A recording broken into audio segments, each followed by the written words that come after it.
So, as most of you know, NIAW starts this week, National Infertility Awareness Week. I wanted to write like a really long post kind of about how things have changed for me this year and my feelings around things, but it would be a really long post, so I figured I'll make this video instead. I've had a lot of people ask kind of privately, how I'm doing.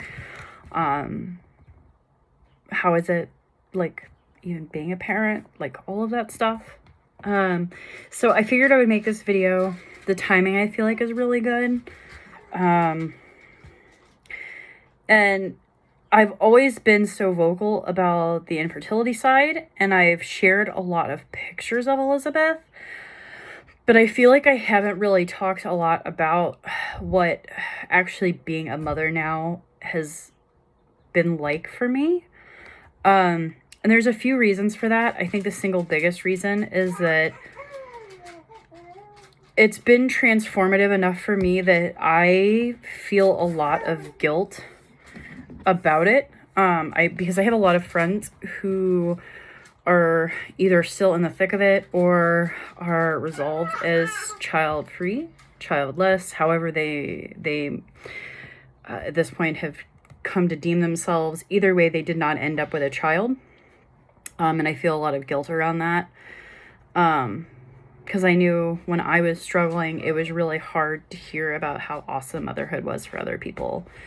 But at the same time, there's a lot of people who still are trying and want to hear that it really can be as great as you hoped it would be. And I think when I was struggling to have Elizabeth, my single biggest fear was that I would get pregnant and I would hate every minute of it. I would give birth and it would suck. I would have a baby and I would just sit there and question, why the fuck did I ever do this? Why couldn't I just be happy? This is the worst thing I've ever done. I hate being a mom. And none of that is true. I had an amazing unicorn pregnancy in that I really didn't have any side effects. I overall felt pretty decent. I didn't have an ideal birth, but for the situation I did, having her early, 6 weeks premature, is stressful. But at the same time, I had her vaginally with very little issue. She wasn't breathing when she was born, but she was breathing very quickly after. She was on room air very quickly. All she had to do was learn how to eat to get out of the NICU. Like, for a NICU baby, she was easy. She's a really good baby. She's not colicky. She sleeps for the most part. Because she's so little, she does need fed frequently, but that's really it. I tell people I won the baby lottery because she's fussing now. Because she's so good. And she's sweet, and it's been a wild ride. Given that we dealt with infertility, I went into this knowing even if everything went great, I was at a significantly higher risk of having PPA or PPD, especially knowing that, my ectopic and dealing with infertility gave me a literal nervous breakdown. I knew I was in like the riskiest of all risky categories for having some kind of postpartum issue, mental health issue of some sort. Now that I'm 7 months clear, I'm feeling pretty confident in saying that that is not the case for me. I got very lucky. I have overall just been exceptionally lucky when it comes to pregnancy and motherhood so far. Breastfeeding without issue. It's breastfeeding. I'm not nursing. I'm exclusively pumping because she was so early. She never got a very good latch, and I wanted to get her out of the NICU the fastest I possibly could, and knowing she'd have to be bottled, that at some point I was like, I'm just going to pump. Let's do the bottles. I have to fortify her breast milk with formula because she's so tiny, for the extra calories. So I wasn't going to triple feed, which is nursing, then bottle feeding formula and pumping. And no, I'll just pump and call it a day. But overall, and I feel so much guilt saying this. I've talked about this extensively with Bill. but I feel so guilty sharing this with people, is that motherhood is absolutely amazing. It is everything I hoped for and more.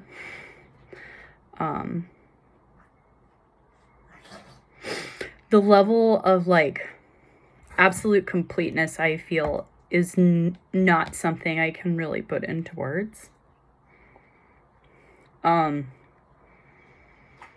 I've always, and I still hate the phrasing worth it, worth the wait, etc. Because while she is worth it, I would have taken it without the fight any day of the week. So I really hate that entire idea that I had to struggle to get this, and being grateful for the struggle behind it, because I'm not.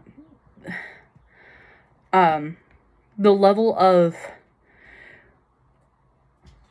mental health betterment I feel simply because I got pregnant and had a baby is extreme. I mean, I had my like biannual doctor's appointment checkup and discussed with my doctor. I'm actually I'm tapering off of my Prozac because I feel so good. Every bit of like depression and anxiety that I had is just gone. Just absolutely gone. And it's infuriating to know that I have friends who are still stuck in that hole, who, because our insurance system sucks, can't get to where I'm at. Or because they couldn't afford to, or whatever reason, like they're never going to get to this place. And maybe that was all they needed. I even feel some bit of guilt around it because, you know, not everybody that has the baby that they tried so hard for gets to feel this way. But I can't lie and say that that's not my situation. My situation literally is that dealing with infertility for 12 years put me in such a dark place. There were times where I wanted to kill myself because I did not feel a point in living if I couldn't have a child. And now that I have that child, everything is perfect.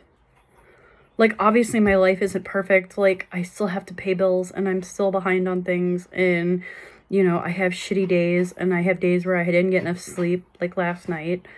But for all intents and purposes, everything is great.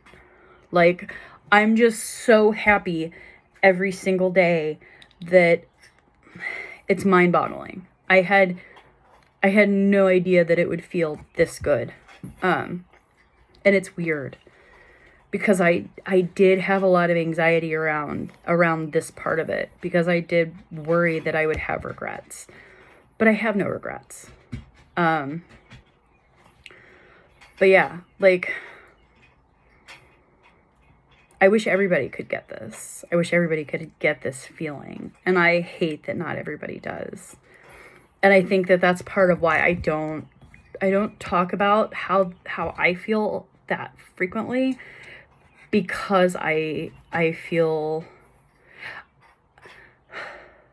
bad that not everybody gets here, and I wish they could. But it's been crazy and it's been amazing. And there's a lot of things that I wouldn't change for the world. Obviously I would have rather have had my baby 10 years ago so that, you know, I could give a multitude of reasons why, mainly because I'm almost 40. So that's rough. But, there's other things that, you know, hey, that's fine. I'm the old mom and it's cool. Like, I appreciate so many things that I don't think I would appreciate had I not been this much older. And I have way more money to spend on her. Not even gonna lie about that part. But yeah, like, I feel a lot of guilt around the fact that I got success. I know a lot of people that don't. And I know some of them are okay with that. Some of them are not okay with that. Some of them are still having a really hard time. Some of them are fine. Some of them are good some days and bad other days. And the guilt is strong. I now understand, like, I had an idea. I had a lot of friends that had success that said that there was a lot of guilt after. But now that I'm dealing with it myself, it is really intense. Like, the survivor's guilt is really intense.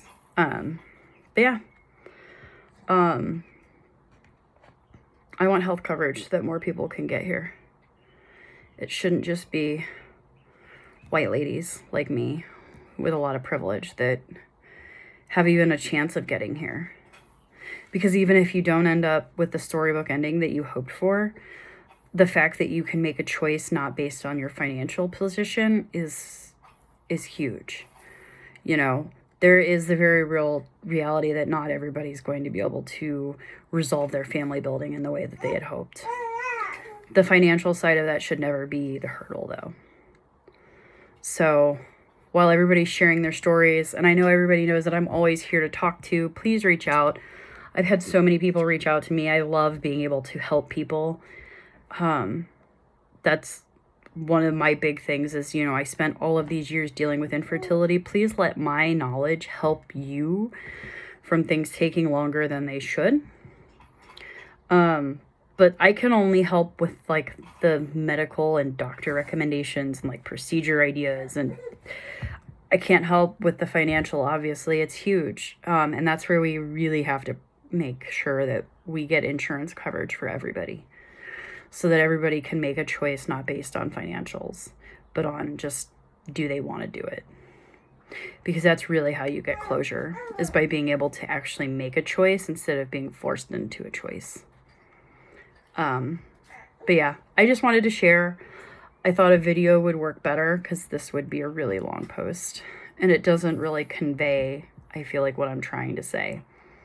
So, with it being NIAW, if you have any other questions or you would like to know something this week, feel free to comment, hit me up, whatever, you know. I'm totally an open book, so tell me what you want to know and I'll tell you what's going on.